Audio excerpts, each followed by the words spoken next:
The Lion, the Witch, and the Wardrobe, Chapter 5. Back on this side of the door. Because the game of hide and seek was still going on, it took Edmund and Lucy some time to find the others. But when at last they were all together, which happened in the long room where the suit of armor was, Lucy burst out, "Peter, Susan, it's all true. Edmund has seen it too.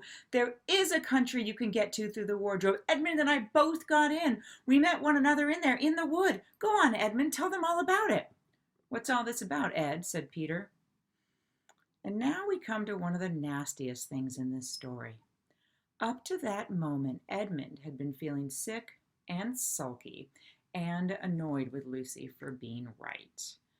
But he hadn't made up his mind what to do. And when Peter suddenly asked him the question, he decided all at once to do the meanest and most spiteful thing he could think of. He decided to let Lucy down. "Tell us, Ed," said Susan. And Edmund gave a very superior look, as if he were far older than Lucy. There was really only a year's difference. And then a little snicker and said, "Oh yes, Lucy and I have been playing, pretending that all her story about a country in the wardrobe is true. Just for fun, of course. There's nothing there, really." Poor Lucy gave Edmund one look and rushed out of the room. Edmund, who was becoming a nastier person every minute, thought that he had scored a great success and then went on at once to say, "There she goes again. What's the matter with her? That's the worst of young kids. They always—" "Look here," said Peter, turning on him savagely. "Shut up. You have been perfectly beastly to Lou ever since she started this nonsense about the wardrobe, and now you go playing games with her about it and setting her off again. I believe you did it simply out of spite." "But it's all nonsense," said Edmund, very taken aback. "Of course it's all nonsense," said Peter. "That's just the point. Lou was perfectly all right when we left home, but since we've been down here, she seems to be either going queer in the head or else turning into a most frightful liar. But whichever it is, what good do you think you'll do by jeering and nagging at her one day and encouraging her the next?" I thought, said Edmund, but he couldn't think of anything to say. "You didn't think anything at all," said Peter. "It's just spite.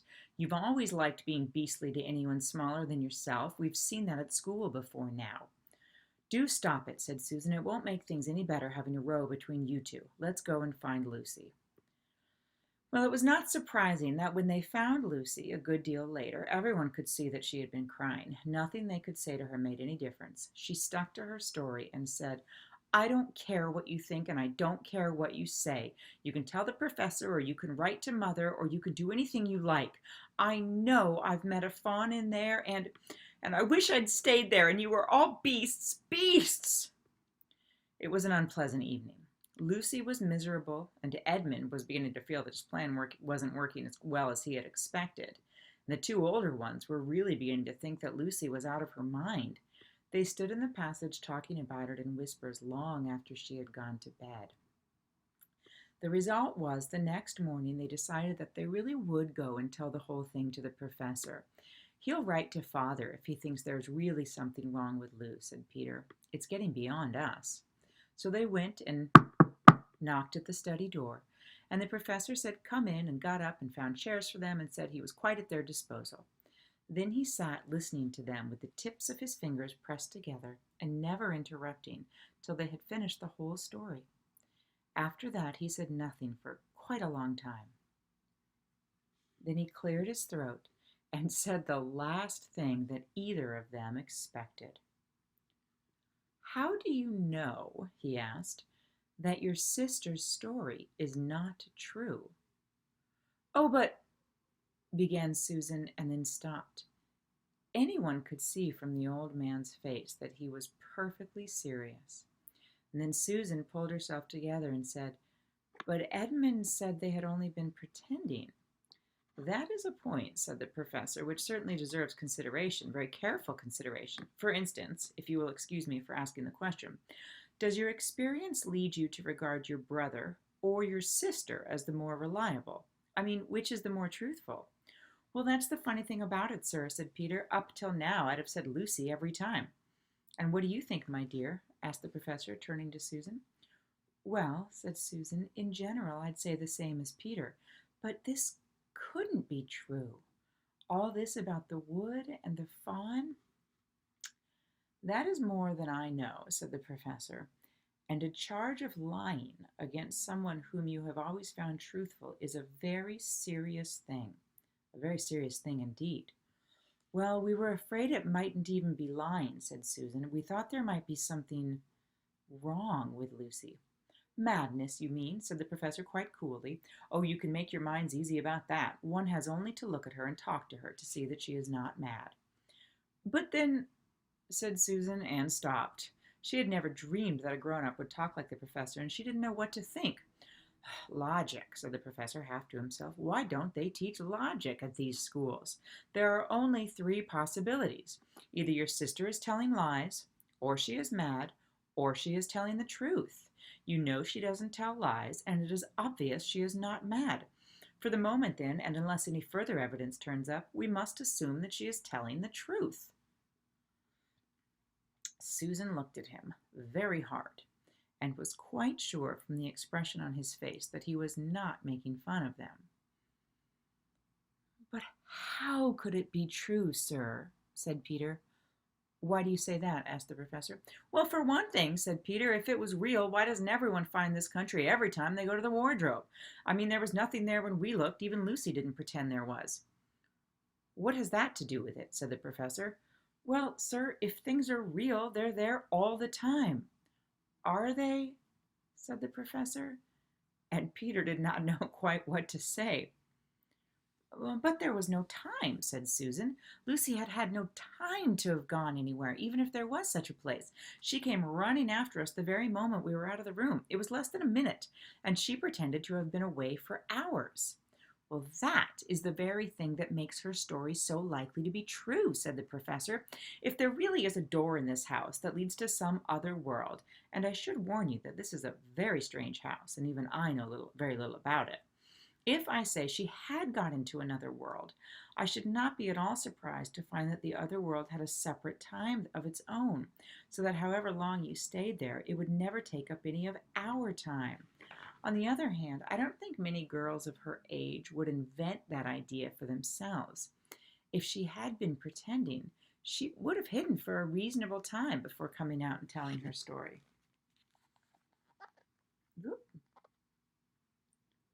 Oops, sorry. There's the professor talking to Peter and Susan.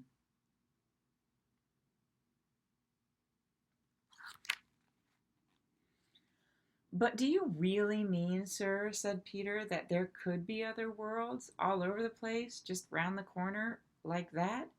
Nothing is more probable, said the professor, taking off his spectacles and beginning to polish them while he muttered to himself, I wonder what they do teach them at these schools. But what are we to do? Said Susan. She felt that the conversation was beginning to get off the point. My dear young lady, said the professor, suddenly looking up with a very sharp expression at both of them, there is one plan which no one has yet suggested and which is well worth trying. What's that? Said Susan. We might all try minding our own business, said he. And that was the end of that conversation. After this, excuse me, after this, things were a good deal better for Lucy. Peter saw to it that Edmund stopped jeering at her, and neither she nor anyone else felt inclined to talk about the wardrobe at all. It had become a rather alarming subject, and so for a time it looked as if all the adventures were coming to an end. But that was not to be. This house of the professor's, which even he knew so little about, was so old and famous that people from all over England used to come and ask permission to see over it. It was the sort of house that is mentioned in guidebooks and even in histories, and well it might be, for all manner of stories were told about it, some of them even stranger than the one I am telling you now. And when parties of sightseers arrived and asked to see the house, the professor always gave them permission, and Mrs. Macready, the housekeeper, showed them round, telling them about the pictures and the armor and the rare books in the library. Mrs. Macready was not fond of children and did not like to be interrupted when she was telling visitors all the things she knew. She had said to Susan and Peter almost on the first morning, along with a good deal many other instructions, And please remember that you're to keep out of the way whenever I'm taking a party over the house." "Just as if any of us would want to waste half the morning trailing around with a crowd of strange grown-ups," said Edmund, and the other three thought the same. Well, that was how the adventures began for the second time. Here's the house in the distance and the fields.